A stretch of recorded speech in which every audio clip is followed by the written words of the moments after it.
चलो फिर बढ़ते हैं आगे, ठीक है।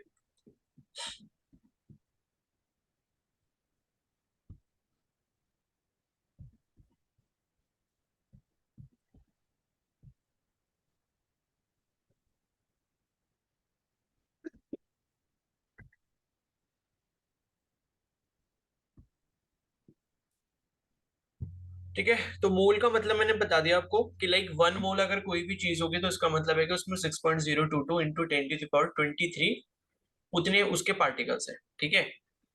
तो लाइक यहाँ पर ये जो आया है आपका नंबर, ये जो मोल का नंबर जो आया है 6.022 इंटू 10 की पावर 23, ये नंबर कैसे आया है उसका एक्सप्लेनेशन यहाँ पर दिया हुआ है, ठीक है।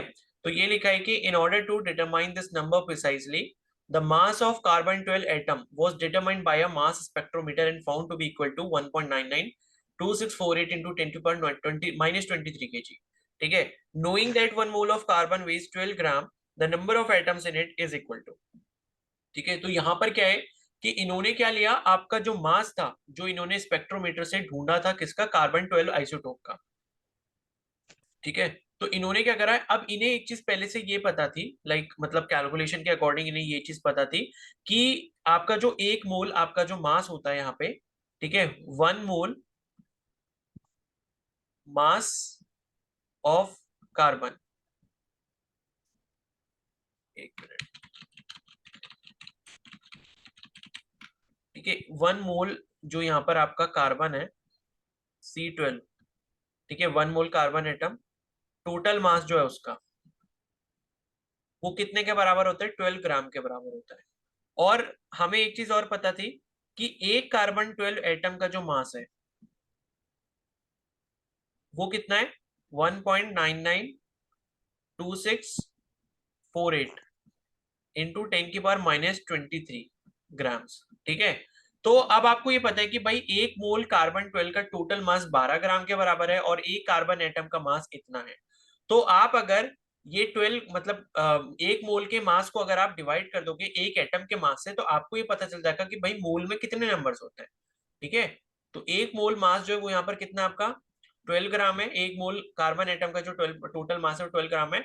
अगर आप इसको क्या करते हो 1.992648 इंटू 10 की पावर -24 ग्राम, इससे जब आप डिवाइड करोगे तो आपको जो वैल्यू मिलेगी वो यहाँ पर मोल की वैल्यू मिलेगी, ठीक है।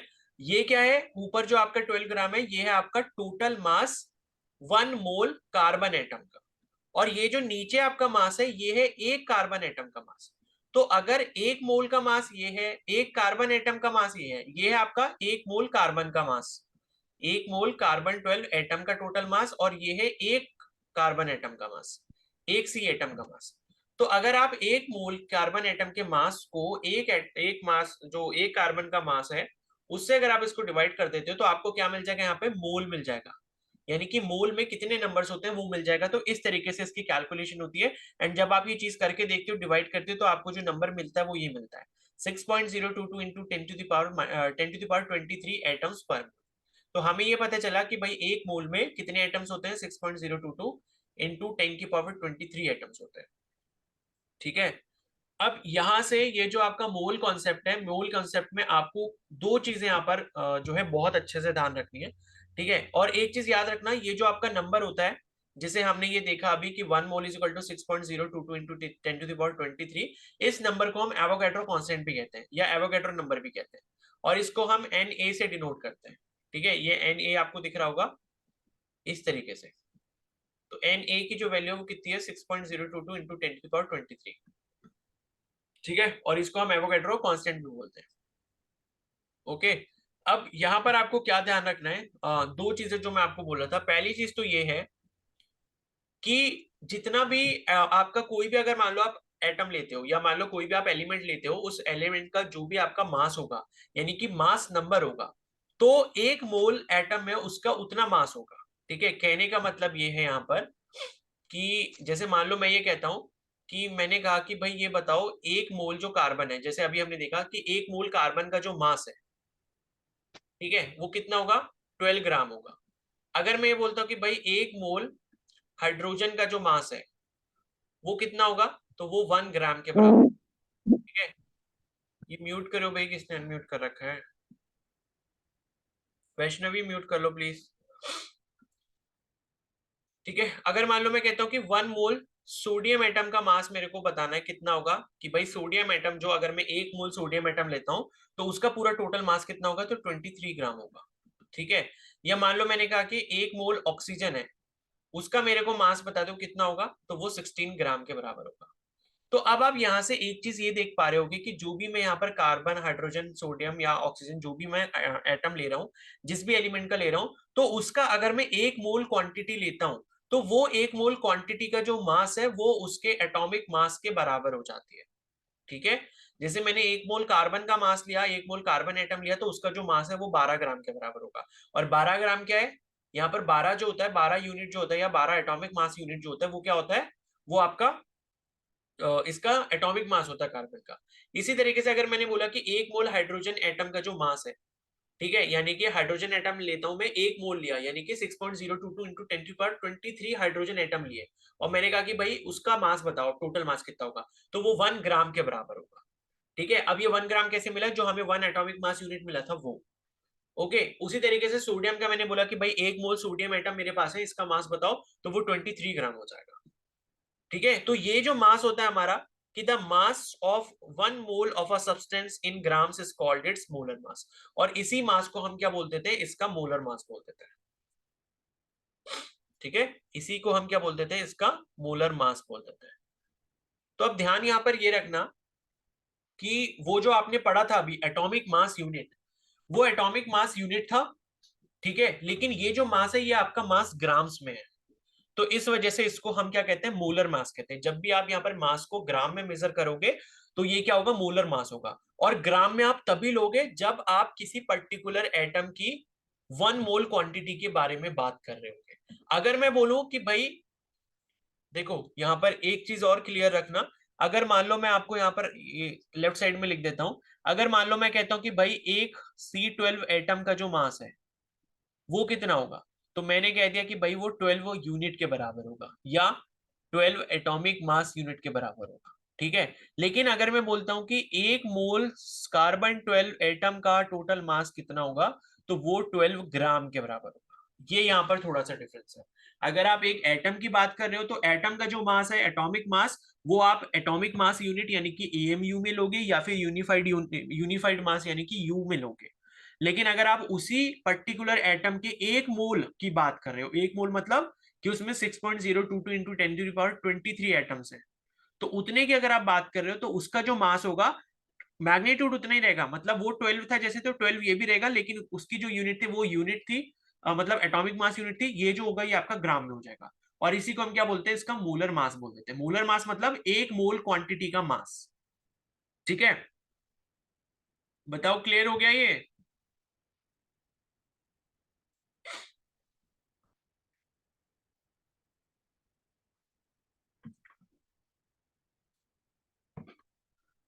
बताओ, इसमें डाउट तो नहीं है किसी को। Yes sir, clear.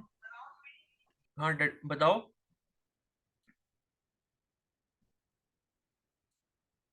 किसी को डाउट है कुछ।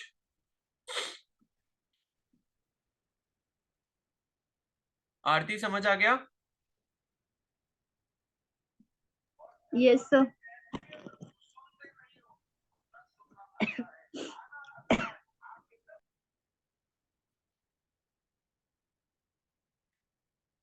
ठीक है, ठीक है, तो ये बात हो गई हमारे मोल कॉन्सेप्ट के एक पर्टिकुलर पॉइंट की। तो मोलर मास और एटॉमिक मास में ये सबसे बड़ा डिफरेंस है। एटॉमिक मास मतलब एक एटम की बात कर रहे हैं हम, उस पर्टिकुलर एलिमेंट की, और मोलर मास का मतलब है उस पर्टिकुलर एलिमेंट के 1 मोल क्वांटिटी की बात कर रहे हो। ठीक है, तो हम उसको ग्राम में लेंगे, अदरवाइज एटॉमिक मास अगर हमने लेना है तो एएमयू या फिर यू में लेंगे। ठीक है, तो पहला पॉइंट तो ये था इसका यहाँ पर, मोल कॉन्सेप्ट का। और दूसरा जो आपको पॉइंट यहाँ पर याद रखना है वो ये रखना है कि अगर मैं, ठीक है, ये तो बता ही दिया मैंने आपको। ठीक है,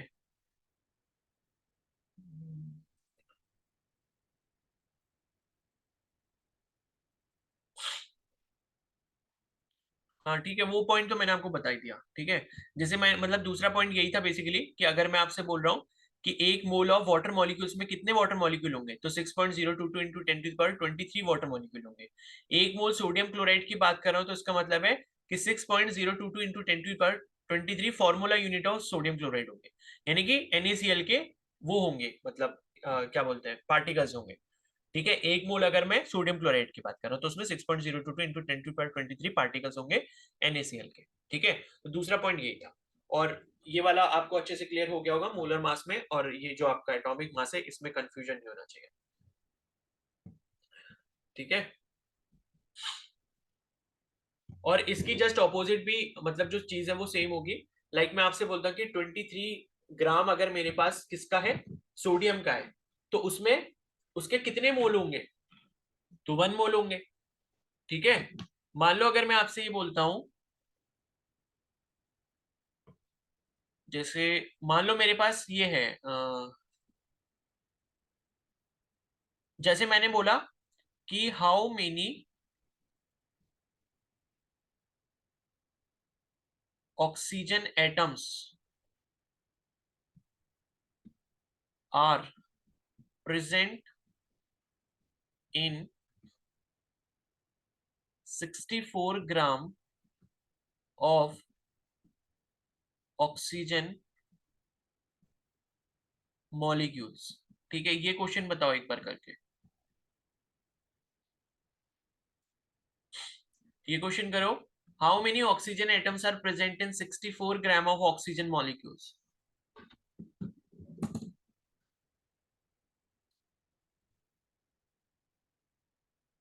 ये एटम्स ही कर लो, इसको छोड़ो, मॉलिक्यूल्स में रहने दो भी। ये एटम्स ही है, ठीक है, मॉलिक्यूल नहीं है अभी। अब बताओ जल्दी से।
जल्दी बताओ कैलकुलेट करके।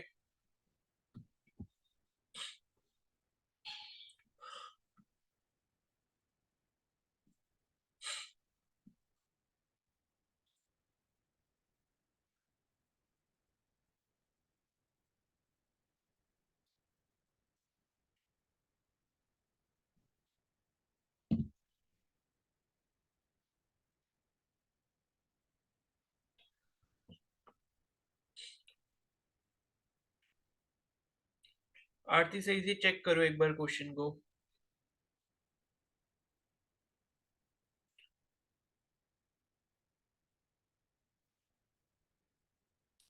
बाकी लोग जल्दी बताओ।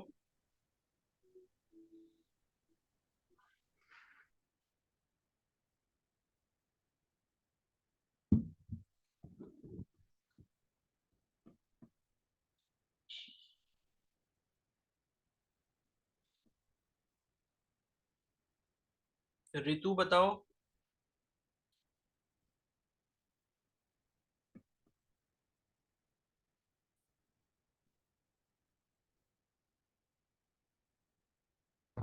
फैजा आप बताओ।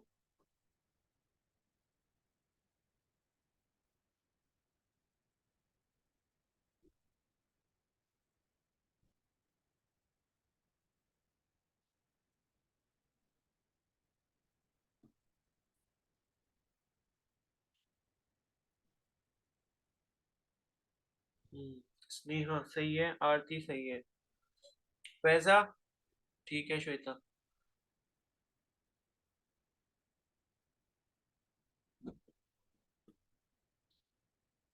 अजय आप बताओ।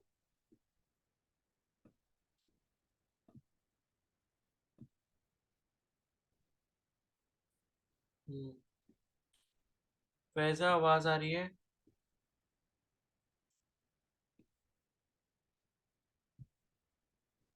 Sir 24.092 into 10 to the power 23। ठीक है, तो देखो इसका आंसर 24 पॉइंट या जो भी आ रहा है, या 4 into 6 मतलब 4 से मल्टीप्लाई हो जाएगा आपका एवोगैड्रो नंबर या एवोगैड्रो कांस्टेंट। ठीक है, अब देखो ये हुआ कैसे, बहुत ही सिंपल सा है ये। मैंने आपसे कहा कि भाई 64 ग्राम ऑफ ऑक्सीजन एटम्स में आपके कितने टोटल एटम्स होंगे ऑक्सीजन के। तो यहाँ पर आपको करना क्या है, आप बस मोल इसके कैलकुलेट कर लो। ठीक है, अब आपको ये पता है कि भाई जो 16 ग्राम ऑक्सीजन होता है उसमें हमारा 1 मोल बनता है। ठीक है, 16 ग्राम ऑक्सीजन में हमारा 1 मोल बनता है। तो इसका मतलब यह है कि अगर मैं 1 ग्राम ऑक्सीजन में निकालना चाहूं कि कितने मोल बनेंगे, तो 1/16 मोल बनेंगे। और अगर मैं निकालना चाहूं कि 64 ग्राम ऑक्सीजन में कितने मोल बनेंगे, तो 1/16 इंटू 64 मोल बनेंगे। 16 से 4 टाइम्स कैंसिल होगा, यानी कि 4 मोल्स। तो 64 ग्राम ऑक्सीजन का मतलब है कि उसमें 4 मोल होंगे। 4 मोल का मतलब है 4 को आप 6.022 इंटू 10 की पावर 23 से मल्टीप्लाई करोगे, इतने एटम्स होंगे। बस ऐसे करना है। ठीक है, तो लाइक कॉन्सेप्ट मैंने समझा दिया, अभी क्वेश्चन प्रैक्टिस करोगे तो और आ जाएगा। अब नेक्स्ट आते हैं हम परसेंटेज कॉम्पोजिशन की तरफ। ठीक है, तो लाइक कुछ परसेंटेज कॉम्पोजिशन अलग अलग तरीके के होते हैं, मतलब परसेंटेज अलग अलग टाइप की होती है, उसे हमें कैलकुलेट करना होता है। तो अब ये कैसे करते हैं, तो पहला जो है यहाँ पर वो है मास परसेंट, और यही सबसे ज्यादा यूज होता है। मतलब तो मास परसेंट है ये, मास परसेंट ऑफ एन एलिमेंट। तो देखो मास परसेंट का मतलब है कि mass of that element in the compound upon molar mass of the compound into 100। देखो मास परसेंट का मतलब बेसिकली कि सिंपल सा आपको परसेंटेज निकालना है कि उसमें उस चीज का कितना परसेंट है। ठीक है, अब जैसे मान लो हम एक रेसिपी बनाते हैं, मान लो मैंने यहाँ पर एक मैंगो शेक बनाया। ठीक है, मान लो मैंने ये मैंगो शेक बनाया। अब इसमें क्या क्या डलेगा, इसमें मैंगो डलेगा, ठीक है, मिल्क डलेगा, शुगर डलेगी, ये 3 चीज हम डालेंगे। एंड उसके बाद मैंने आपसे बोला कि भाई टोटल जो मैंने मैंगो शेक बनाया है वो कितना है, 10 kg है। ठीक है, और मैंने कहा कि इसमें जो है मैंने मान लो कितना 7 kg जो है मैंने मैंगो डाले। ठीक है, 7 kg मैंगो डाले, और 2 kg मैंने इसमें मिल्क डाला। ठीक है, एंड मैंने बोला कि 1 kg मैंने इसमें क्या डाला, शुगर डाला। ठीक है, तो 1 kg sugar, 2 kg milk, 7 kg mango. अब मैं आपसे ये बोलता हूँ कि भाई मेरे को इसमें ये जो मिक्सचर है, या जो ये मेरा जो पूरा बना है कंपाउंड, ठीक है, इसमें मेरे को ये बताओ कि मैंगो का जो मास परसेंट है वो कितना होगा। तो मैंगो का जो मास परसेंट होगा वो क्या होगा, मास ऑफ मैंगो। ठीक है, डिवाइड हम किससे करते हैं, जो हमारा टोटल बना होता है। टोटल क्या बना है, हमारा मैंगो शेक बना है, जो कि टोटल कितना है, 10 kg है, उसका मास कितना है, 10 kg है, और उसको आप 100 से मल्टीप्लाई कर देते हो। तो मास ऑफ मैंगो यहाँ पर सपोज 7 है, 7 kg है, इसको आपने 10 kg से डिवाइड करा, 100 से मल्टीप्लाई करा, तो एक जीरो से एक जीरो गया, टोटल कितना आ गया, 70% आ गया। ठीक है, उसी तरीके से मैं आपसे कहूंगा कि मिल्क का कितना परसेंटेज हो जाएगा, तो मिल्क का मास परसेंट जो होगा वो कितना हो जाएगा, मास ऑफ मिल्क यानी कि 2 kg अपॉन टोटल मास जो है। टोटल मास कितना है, 10 kg है, इंटू 100 आप करोगे तो कितना आ जाएगा, 20% आ जाएगा।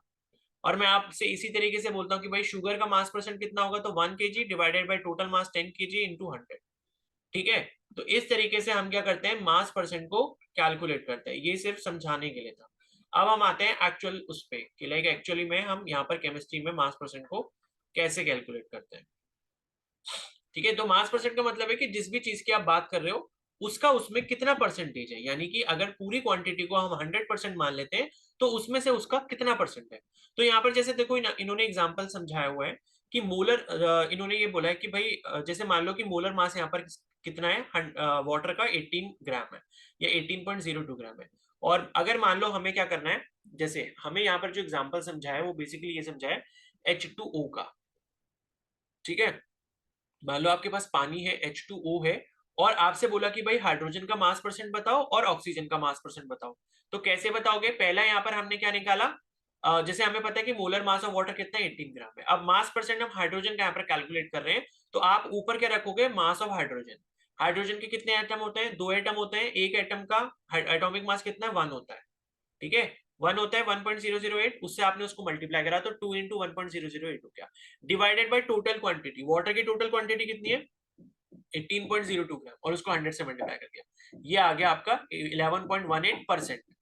ये आपका क्या आ गया, मास परसेंट आ गया हाइड्रोजन का। उसी तरीके से मास परसेंट ऑफ ऑक्सीजन अगर आपको कैलकुलेट करना है, ऑक्सीजन का मास यहाँ डाला, एक ही ऑक्सीजन का एटम है, यानी कि उतने आ जाएगा, 16 आ गया, डिवाइडेड बाय 18.02, यानी कि 88.79 जो है वो आपका मास परसेंट ऑफ ऑक्सीजन आ गया, ठीक है। तो आप हमेशा ध्यान रखोगे कि जो भी उसके कंस्टिट्यूएंट्स हैं, उनका जो भी पर्टिकुलर अलग अलग जो भी आपका मास परसेंट आ रहा है, उनको जब आप टोटल करोगे तो वो 100% बनना चाहिए।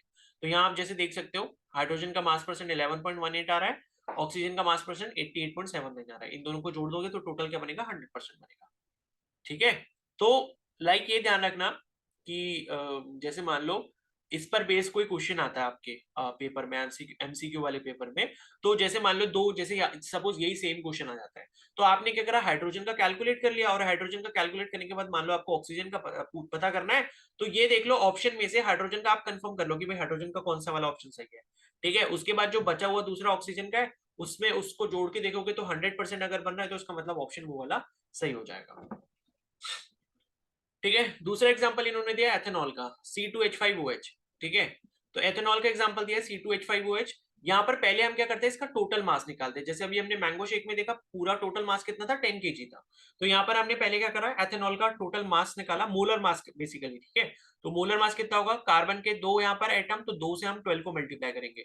फिर हाइड्रोजन, ये हाइड्रोजन का कितने हैं, C2H5 ना, ठीक है। तो ये गलत लिखा है, एक सेकंड, हाँ 6 है, तो C2H5OH है ना, तो हाइड्रोजन यहाँ पर 5 तो H5 वाले हो गए, और OH के साथ वाला जो H है, तो टोटल 6 हो गए, तो 6 हाइड्रोजन के हो गए, उसको 1.008 से मल्टीप्लाई करा, और उसके बाद यहाँ पर ये जो आपको दिख रहा है ये किसका हो गया, ऑक्सीजन का हो गया। तो ऑक्सीजन का कितना होता है, 16 होता है, और ऑक्सीजन का एक ही आइटम है, तो टोटल मास आपको यहाँ पर जो मिल गया मोलर मास, वो 46.068 ग्राम मिल गया। अब आपको पहले क्या करना है, कार्बन का निकालना है मास परसेंट। तो कार्बन का पहले टोटल मास ले लो, 2 कार्बन है, 2 कार्बन से मतलब 2 से आप मल्टीप्लाई करो 12.01 को, ठीक है। तो 24.02 मिला, और इस डिवाइडेड बाय टोटल मास जितना है, और उसको 100 से मल्टीप्लाई कर तो ये आ जाएगा। उसी तरीके से हाइड्रोजन का टोटल मास यहाँ रखा आपने, टोटल मास जो पूरे उसका कंपाउंड का है वो नीचे रखा, उसको 100 से मल्टीप्लाई करा, ये आ जाएगा। उसी तरीके से ऑक्सीजन का निकालना है, ऑक्सीजन जितना टोटल है इस कंपाउंड में वो डिवाइडेड बाय टोटल पूरा जो कंपाउंड का मास है वो इंटू 100, इतना आ गया आपको। इस तरीके से हम क्या करते हैं, अपना मास परसेंट कैलकुलेट करते हैं, ठीक है। अब नेक्स्ट आता है, तो यहाँ बताओ किसी को कुछ प्रॉब्लम है, यहाँ पे इजी सही था ये तो मास परसेंट, किसी को कोई डाउट है यस सर। मास परसेंट में? No no sir. सर। ठीक है, तो देखो नेक्स्ट है यहाँ पर एम्पेरिकल फॉर्मूला और मॉलिक्यूलर फॉर्मूला। देखो मॉलिक्यूलर फॉर्मूला आप सभी को पता है, लाइक किसी भी कोई भी हमारे पास मॉलिक्यूल होता है, जैसे मान लो H2O है, ठीक है, तो H2O बेसिकली क्या है, वाटर का मॉलिक्यूलर फॉर्मूला है। तो कोई भी ऐसा केमिकल कंपाउंड जिसका लाइक एटम्स के कंस्टिट्यूएंट्स जिससे हमें पता लग पाए, तो उसे हम क्या बोलते हैं, मॉलिक्यूलर फॉर्मूला कहते हैं। और एम्पेरिकल फॉर्मूला मतलब कि जो उसका बेसिक स्ट्रक्चर है। जैसे मान लो मेरे पास ग्लूकोज का जो फॉर्मूला आता है वो क्या आता है, C6H12O6। तो ग्लूकोज में मेरे को पता है कि कार्बन के 6 एटम्स है, हाइड्रोजन के 12 हैं, और ऑक्सीजन के 6 हैं। तो एम्पेरिकल फॉर्मूला का मतलब होगा कि इनका सिंपल रेशियो, यानी कि मैं अगर ये सारे नंबर्स को 6 से डिवाइड कर दूं, ये 6 C6H12O6 जो दिख रहा है, यानी कि 6 कार्बन 12 हाइड्रोजन और 6 ऑक्सीजन, तो इनका जो मतलब HCF है, यानी कि हाईएस्ट कॉमन फैक्टर जो है, जिससे मतलब जो ऐसा सबसे बड़ा नंबर जिससे ये सारे डिवाइड हो जाए, तो 6 है ऐसा बड़ा नंबर, क्योंकि 6 से ये भी कैंसिल हो जाएगा, 12 भी कैंसिल हो जाएगा, और 6 भी कैंसिल हो जाएगा। तो 6 से अगर मैं इसको डिवाइड कर देता तो मेरे पास क्या बचेगा, C1H2 और O1, या फिर मैं इसको सिंपली लिख सकता हूँ CH2O। तो ये वाला जो फॉर्मूला हो गया, ये मेरा क्या क्या हो गया, एम्पेरिकल फॉर्मूला हो गया, ठीक है। एम्पेरिकल फॉर्मूला मतलब बेसिक फॉर्मूला, जिससे मेरे को एटम्स के बारे में पता चल पाता है कि भाई इसमें कौन कौन से एटम्स है और किस सिंपल रेशियो में है। और मॉलिक्यूलर फॉर्मूला से पता एग्जैक्ट चलता है कि भाई एक जो मॉलिक्यूल होगा इसमें, उसमें इसके पर्टिकुलर एटम के कितने एटम्स है, ठीक है। तो यहाँ पर ये एम्पेरिकल फॉर्मूला और मॉलिक्यूलर फॉर्मूला हो गया। अब यहाँ पर आपको बस इसके न्यूमेरिकल देखने की होता कैसे है, ठीक है। जैसे आपको यहाँ पर ये प्रॉब्लम दिया एग्जांपल में कि एक कंपाउंड है, उसमें आपका 4.07% ऑक्सीजन है, 24.27% कार्बन है, 71.65% क्लोरीन है। और टोटल आपको जो मोलर मास है इस कंपाउंड का वो आपको 98.96 ग्राम दिया है। तो आपसे पूछे कि भाई एम्पेरिकल फॉर्मूला क्या होगा, मॉलिक्यूलर फॉर्मूला क्या होगा। अब आप इसको मैंगो शेक वाले एग्जांपल से कंपेयर करो कि जैसे मान लो आपको मैंगो का दिया है, कितना केजी था उसमें, मतलब कितना परसेंट था, ठीक है। मतलब इन्होंने अब रिवर्स कंडीशन दे दी। जैसे हमने उसमें निकाला था कि मैंगो का परसेंटेज कितना था, 70 था, 7 केजी मैंगो लिया था आउट ऑफ टोटल 10 केजी। तो इन्होंने क्या करा, पहले वो चीज दे दी कि 70% मैंगो है, 20% हमारे पास मिल्क है, 10% आपका शुगर है, ठीक है, और टोटल मोलर मास 10 केजी है, इस तरीके से दे दिया। तो अब आपसे पूछा कि भाई ये मैंगो शेक का फॉर्मूला बता के बताओ कि लाइक मैंगो शेक में अगर हम सपोज मैंगो शेक का एग्जांपल लेते तो उसका फॉर्मूला क्या हो जाता कि जैसे क्या बोलते हैं, मैंगो था और उसके बाद हमारे पास शुगर था और उसके बाद हमारे पास मिल्क था, ठीक है। तो मैंगो का हमारे पास लाइक 7 केजी था, यानी कि 70% था, मतलब 7 केजी। तो हमने इसके 7 कंस्टिट्यूएंट्स लिए, शुगर के हमने 2 लिए थे और मिल्क का हमने 1 लिया था। तो इस तरीके से जस्ट उसका अपोजिट केस कर दिया। तो अब इसको करना कैसे वो देख लेते हैं। पहले आपको क्या करना होता है कि जो भी ये परसेंटेज दिया हुआ है ये बेसिकली क्या मास परसेंट है। ये जो आपको वैल्यू दी गई है 4.07% हाइड्रोजन, 24.27% कार्बन एंड 71.65% क्लोरीन, ये आपको यहाँ पर मास परसेंट की वैल्यू दी है। तो अब हमें पहले इसको ग्राम में कन्वर्ट करना पड़ेगा। कैसे करेंगे, तो यहाँ पर देखो यहाँ लिखा है कि since we are having mass percent it is convenient to use 100 gram of the compound. तो हमने ये मान लिया कि हमने क्या लिया था, टोटल 100 ग्राम लिया था कोई भी कंपाउंड, ठीक है। तो 100 ग्राम अगर लिया था तो 100 ग्राम का मतलब ये है कि 4.07% अगर हाइड्रोजन है, इसका मतलब 4.707 ग्राम हाइड्रोजन हो गई 100 ग्राम में से। और उसी तरीके से 24.27% कार्बन है, तो 24.27 ग्राम कार्बन हो गया उसमें। और उसमें 71.65% क्लोरीन है, इसका मतलब 100 ग्राम में से 71.65 ग्राम क्या हो गया, क्लोरीन हो गया, ठीक है। इतना कर लिया। अब हम यहाँ पर क्या करेंगे, स्टेप 2 में हम मोल्स को काउंट करेंगे, यानी कि नंबर ऑफ मोल्स को कैलकुलेट करेंगे। तो नंबर ऑफ मोल कैसे कैलकुलेट करते हैं, अभी हमने देखा था कि भाई जितना ग्राम में आपको मास दिया होता है उसको आप उसके मोलर मास से डिवाइड करते हो। जैसे मैंने अभी आपको बोला था कि 64 ग्राम में टोटल नंबर ऑफ एटम्स कितने होंगे, तो मैंने कहा पहले क्या कहा कि आप भाई पहले क्या करो, मोल निकाल लो। तो मोल आपने कैसे निकाले, वहां पे 64 ग्राम जो आपको मास था यानी कि गिवन मास डिवाइडेड बाय जो उसका मोलर मास था यानी कि 16 ग्राम। तभी आपको 64 से डिवाइड करने पे 16 को आपको आंसर जो मिला कितना मिला, 4 मोल मिला, ठीक है। तो मोल्स कैलकुलेट करने का बेसिक सा तरीका क्या है कि जितना आपको मास दिया हुआ है ग्राम में उसको उसके मोलर मास से डिवाइड कर दो, आपको मोल्स मिल जाएंगे। तो जैसे यहाँ पर हमने क्या माना कि 4.07 ग्राम हमारे पास हाइड्रोजन दिया हुआ है और उसको हम उसके मोलर मास यानी कि 1.008 से डिवाइड कर देंगे, तो हमें इसके मोल मिल गए 4.04, ठीक है। तो 4.04 मोल्स का मतलब है कि 4.04 इंटू 6.022 इंटू 10⁻23 इतने एटम्स होंगे हाइड्रोजन के इसमें। उसी तरीके से कार्बन के मोल निकालने हैं तो कार्बन का given mass divided by carbon का मोलर मास, तो इतने नंबर ऑफ मोल मिल गए। उसके बाद क्लोरीन का है, तो क्लोरीन का गिवन मास अपॉन क्लोरीन का मोलर मास, इससे हमें क्लोरीन के मोल्स मिल गए। अब इसके बाद नेक्स्ट यहाँ पर क्या करेंगे, divide each of the mole values obtained above by the smallest number, ठीक है। तो यहाँ पर आपको जो ये मोल मिले हैं, यानी कि एक में आपको कितना मिला है 4.04 मिला है, एक में आपको 2.021 मिला है और एक में आपको 2.02 मिला है। तो अब ये कह क्या रहे हैं कि आप इसको क्या करो, सिंपल रेशियो में कन्वर्ट कर लो। इन तीनों में जो आपको मोल्स आपको मिले हैं, जैसे ये 4.04, 2.021 और 2.021, तो इनमें से जो आपको सबसे छोटा नंबर दिख रहा है उस छोटे नंबर से इन सारे मोल्स को डिवाइड कर दो। तो सबसे छोटा नंबर क्या है, यही है 2.021, यही दोनों में कॉमन है, और बाकी सबसे बड़ा नंबर कौन सा है, 4.04 है। तो आपने इन तीनों नंबर को क्या करा, 2.021 से डिवाइड कर दिया। तो अगर आप इसको डिवाइड करोगे तो आपको यहाँ पर जो रेशियो है वो मिल जाएगा। जैसे मैं यहीं पर डिवाइड करके दिखा देता हूँ, तो मान लो आप इसको इससे डिवाइड करोगे 2.021 से, इसको 2.021 से डिवाइड करोगे और इसको 2.021 से डिवाइड करोगे, तो इसकी जो एवरेज वैल्यू मतलब लगभग लगभग जो अप्रोक्सीमेट वैल्यू होगी वो 2 होगी।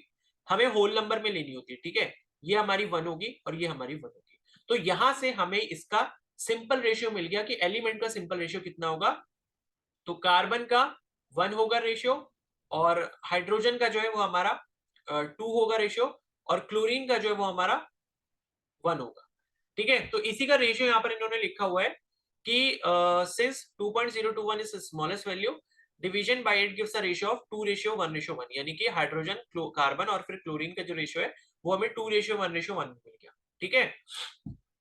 तो अब इन्होंने देखो लिखा भी है कि in case the ratios are not whole numbers then they may be converted into whole number by multiplying the suitable coefficient, ठीक है। तो जब आप क्वेश्चन प्रैक्टिस करोगे इसके बारे में और पता लग जाएगा। वैसे इतना लंबा क्वेश्चन पूछा नहीं जाता फिर भी, लेकिन आपको पता होना चाहिए, ठीक है। और फिर उसके बाद नेक्स्ट यहाँ पर, तो ये हमारे पास आ गया इसका एम्पेरिकल फॉर्मूला। ठीक है, CH2Cl यानी कि कार्बन का 1, हाइड्रोजन के 2 और क्लोरीन का 1। तो ये हमारा क्या हो गया, एम्पेरिकल फॉर्मूला यानी कि बेसिक स्ट्रक्चर हमें कंपाउंड का मिल चुका है। अब हमें क्या करना है, अब हमें यहाँ पर n की वैल्यू निकालनी है, n, और वो n से जब हम इस पूरे एम्पेरिकल फॉर्मूला को मल्टीप्लाई करेंगे तो हमें क्या मिल जाएगा, मॉलिक्यूलर फॉर्मूला मिल जाएगा। ठीक है, तो अब ये कैसे होगा, तो determine empirical formula mass by adding the atomic masses of various atoms present in the empirical formula. तो for CH2Cl empirical formula masses, तो CH2Cl का पहले आपने क्या करा, ये फॉर्मूला मास निकाल लिया, मतलब इसका मॉलिक्यूलर मास निकाल लिया या मोलर मास निकाल लिया।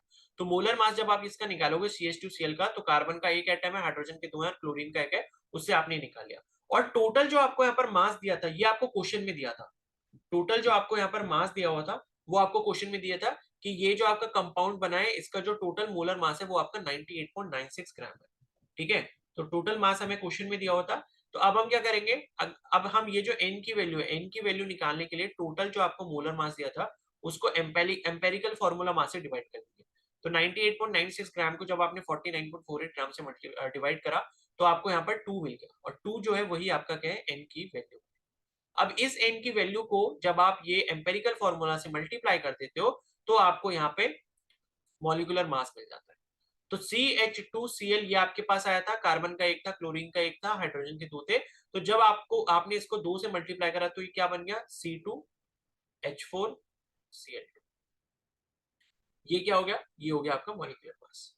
तो इस तरीके से एम्पेरिकल फॉर्मूला और मॉलिक्यूलर फॉर्मूला जो है हम ढूंढ पाते हैं। ठीक है, इस क्वेश्चन को एक बार कॉपी में खुद से करके देख लेना तो और अच्छे से क्लियर हो जाएगा, आपकी प्रैक्टिस भी हो जाएगी। चाहो तो एक बार देख के कर लेना और एक बार फिर बिना देखे करना अगर नहीं होगा, और अगर आपको समझ आ गया तो बिना देखे करने की इसको कोशिश करना। ठीक है, 4 स्टेप्स है। पहला स्टेप, मास परसेंट को ग्राम में कन्वर्ट करो, टोटल को 100 मान लो, 100 में से जो जो परसेंटेज दिया है उतने उतने ग्राम मान लिया। दूसरे में क्या करा, आप क्या करोगे, नंबर ऑफ मोल कैलकुलेट करोगे। नंबर ऑफ मोल कैसे करेंगे, given mass upon molar mass, उससे आपने नंबर ऑफ मोल निकालिए। नंबर ऑफ मोल में सबसे छोटा नंबर जो है उससे सबको डिवाइड कर दो और सिंपल रेशियो बना लो। सिंपल रेशियो बनाने के बाद फॉर्मूला जो आपके पास आया, जो एम्पेरिकल फॉर्मूला आया, एम्पेरिकल फॉर्मूला हमने बना लिया, एम्पेरिकल फॉर्मूला का जो मास होगा वो आपने कैलकुलेट कर लिया। अब उस मास को टोटल जो मास आपका कंपाउंड का दिया उससे डिवाइड कर दो, n की वैल्यू मिल जाएगी। n की वैल्यू को आप क्या करो, एम्पेरिकल फॉर्मूला से मल्टीप्लाई कर दो, मॉलिक्यूलर फॉर्मूला बच जाएगा।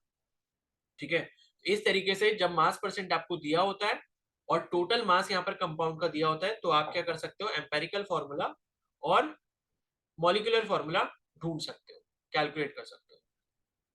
ठीक है, अब आप पूछ सकते हो इसमें अगर कुछ भी डाउट है आपको ये वाले टॉपिक में, एम्पेरिकल फॉर्मूला और मॉलिक्यूलर फॉर्मूला में।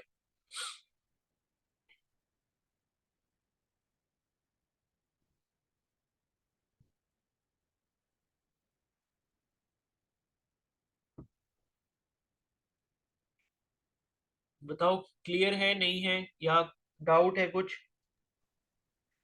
सर ये जो रिलेशनशिप है, क्या चीज। Molecular formula is equal to molar mass upon empirical formula, हाँ तो ये जो सही बात। n is equal to mole upon empirical formula है ना सर। हाँ, हाँ, तो मैं ये कंफर्म कर रही हूँ कि इस रिलेशनशिप की तरह भी हम यूज कर सकते हैं ना, कि मॉलिक्यूलर फॉर्मूला में और एम्पिरिकल आपकी वॉइस ब्रेक हो गई। फॉर्मूला और जो मॉलिक्यूलर फॉर्मूला है उसको रिलेशनशिप की तरह इसमें यूज कर सकते हैं ना हम, कि क्या रिलेशनशिप है। मतलब समझा नहीं मैं, कैसी रिलेशनशिप इसमें। मतलब कि जो ये लिखा हुआ है ना, राइटिंग मॉलिक्यूलर फॉर्मूला, जहाँ पे हमने एन लिखा हुआ है, हाँ, एन का मतलब मॉलिक्यूलर फॉर्मूला है। नहीं एन का मतलब मॉलिक्यूलर फॉर्मूला नहीं है। मॉलिक्यूलर फॉर्मूला हम तब निकालेंगे जब हम एन की वैल्यू जो हमारी आई है उसको एम्पेरिकल फॉर्मूला से मल्टीप्लाई करेंगे, तब हमें मॉलिक्यूलर फॉर्मूला मिलेगा। ठीक है, एन ओके बेसिकली ओके। वो नंबर है जिससे हमने इसका सिंपल रेशियो पहले बना लिया है। तो अगर हम उसी एन से वापस से मल्टीप्लाई कर देंगे तो वो अपने एक्चुअल फॉर्म में आ जाएगा। ओके, जो हमें गिवन था पहले ही। हाँ, ओके। ठीक है। Okay sir. यस। तो आरती, आपकी वॉइस इतनी अलग अलग क्यों लग रही है। सर कोल्ड हो रहा है काफी टाइम से। अच्छा अच्छा, नहीं पहले कुछ अलग से लगती थी, मैंने कहा पता नहीं कोई और बोल रहा है। नहीं नहीं, कोल्ड हो रखा है काफी टाइम से। तो और किसी को कुछ पूछना है इसमें, एम्पेरिकल फार्मूला मॉलिक्यूलर फार्मूला में? इस क्वेश्चन को प्लीज कर लेना जब भी टाइम मिले आपको बाद में, ठीक है।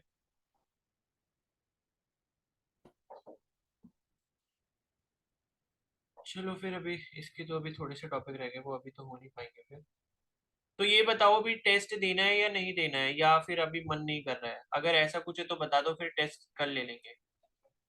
अच्छा लो आ गया मैसेज पहले ही, यस। अभी टेस्ट मत लो है, कल। यस सर, कल ले लेना। ठीक है, ठीक है, तो कल टेस्ट हो जाएगा फिर शाम को। और इसके अब मैं जो हूँ आपको क्वेश्चंस दूंगा करने को, तो वो आप करोगे, ठीक है। फिजिक्स के कोई क्वेश्चन नहीं है, फिजिक्स के जो कल दिए थे वो कर लिए होंगे आपने, और नहीं करे तो वो भी करने होंगे आपको, और केमिस्ट्री के वाले कर लेना। तो केमिस्ट्री की कल शाम को क्लास नहीं होगी, कल सिर्फ और सिर्फ टेस्ट होगा, ठीक है। और बाकी मैं क्वेश्चंस दे दूंगा आपको केमिस्ट्री के। तो थोड़ा सा पार्ट रह गया, इजी इजी सही है, बस 2-3 पेज रह गए हैं।